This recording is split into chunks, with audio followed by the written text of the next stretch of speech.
In high school, I had a friend who had been reading Carlos Castaneda.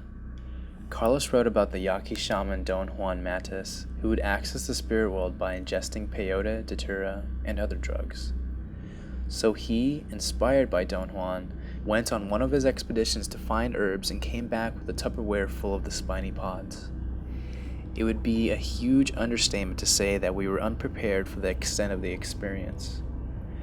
I ate a heaping tablespoon of fresh, mature seeds. Lucy and Paulo had eaten a similar amount. 90% of this was told to me by my best friend Doogie, who witnessed my descent into madness. Basically, what I remember is eating the seeds around midnight with Lucy and Paulo. It was kind of like being really drunk, except for the total lack of equilibrium, serious dryness of soreness of the mouth, and some lucid hallucinations. It didn't feel enjoyable, just uncomfortable, really. I kept smoking cigarettes that would disappear, and I spoke to a friend of mine from day camp who I hadn't seen in maybe 7 years before he disappeared, and I realized he wasn't even there to begin with. I vaguely remembered finding my upstairs toilet that had been puked on with $1 floating on top. I also vaguely remembered cleaning it up, washing the dollar bill off and hanging it to dry. I really wasn't sure if this had happened to me, so I went to go check if the dollar was gone, but the toilet was clean. Later, Lucy said she vaguely remembered puking in my bathroom, but we're still not sure if it was real or not. The dollar is still missing. Paulo, Lucy, and I got extremely fatigued and sleepy, so we went to bed. I had a dream where I kept walking into a wall. I was woken up the next morning by a phone ringing. Lucy and Paulo were gone. I picked up the phone. Tim, are you okay? Fine, what's wrong? What is my name? Tell me my name. Fuck you, Doogie, stop fucking with me. I'm not. What do you remember from last night? I'm not listening to this. Just do me a favor and look on top of the fridge. You put my dog's food dish on top of the fridge. Good one, cockhead. No, asshole, you did.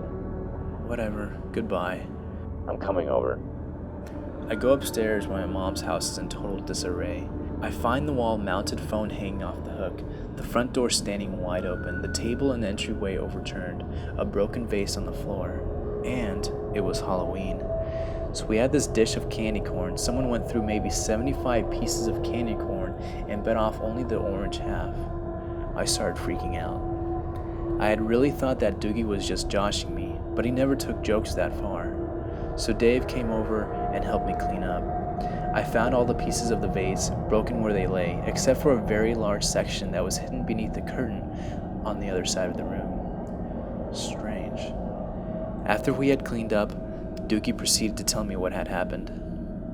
He had come back over to my house maybe an hour after I had gone to bed. Apparently, he found me wearing only my boxers, frantically trying to locate something in my kitchen. Things had not been broken yet. He said my name, but I paid no attention, only continued to open and slam drawers and cabinets. Tim, he shouted. I turned around, looking at him with annoyance. what are you doing? I'm looking for my Windows 95 disk. I said this with an expression and tone of voice of someone who had just been asked what his penis was for. I rolled my eyes and walked off toward my dinner table, stopping for a moment to hawk a loogie on the wall. Doogie was very confused. Don't fucking leave, I said, looking at the table. I'm not, said Doogie. Not you, the candlesticks. I said it in the same must I always restate the obvious tone.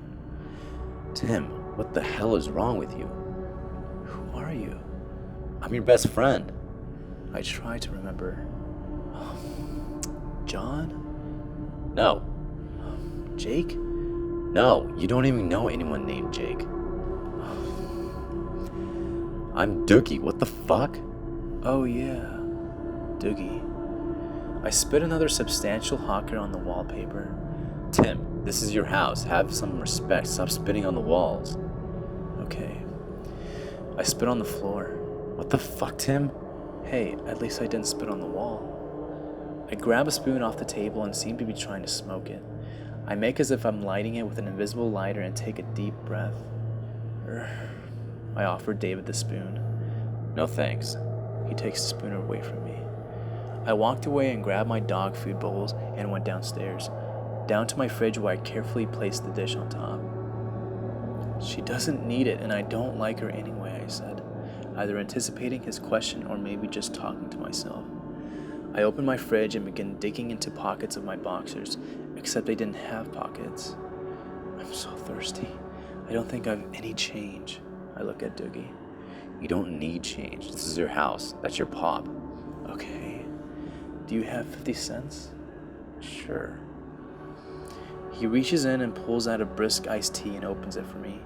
I take a single sip, set it down, pull out a fresh can, open it, take a single sip, set it down, reach for another. Doogie stops me. You've lost your fucking mind, you realize, says Doogie. I cackle manically and spit on the fridge. I walk toward my bedroom, missing the doorway and walking squarely into the wall.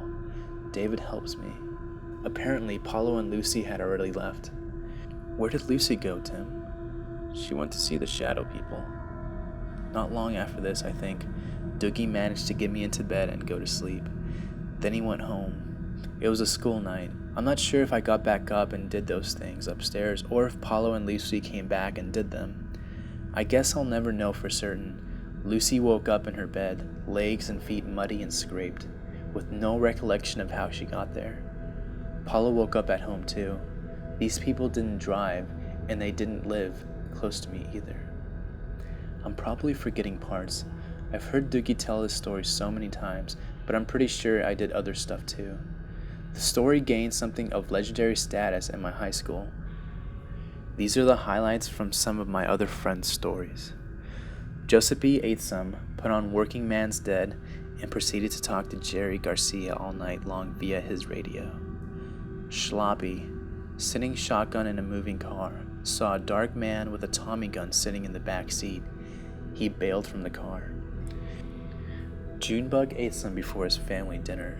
He was in my friend Odell's basement smoking a bomb. When he passed it, the basement and all the other people disappeared, and he was sitting at his dining room table, arms outstretched, while his family stared at him. He had to excuse himself from the table to lock himself in his bedroom. Other drugs you eat and you're like, hey, that's trippy. On Jimson weed, you're like, hey, that's normal. You never know that you're hallucinating. It's just like a waking dream. Not recommended, unless you're a shaman.